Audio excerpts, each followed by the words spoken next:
বাংলাদেশের দেশনেত্রী বেগম খালেদা জিয়া অসুস্থ, উলামায়ে কেরামের মহাব্বতে উনি চলতেন, উলামায়ে কেরামদের ভালোবাসতেন, আল্লামা সাইদি রাহিমাহুল্লাহকে অনেক ভালোবাসতেন। আয় আল্লাহ, আলেমদের মহাব্বত করতেন।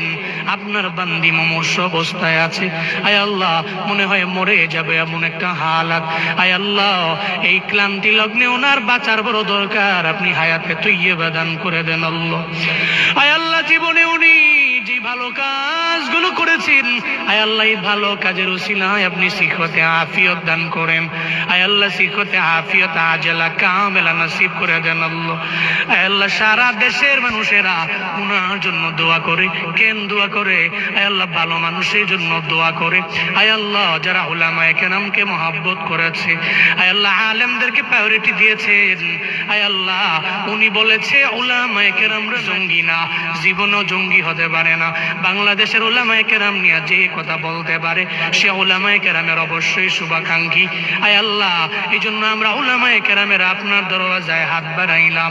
আপনার বান্দিরে আপনি সিহতে আফিয়ত দান করেন, আজলা কামেলা নসিব করে দেন রে আল্লাহ। যদি বিদায় বেলা এসে যায়,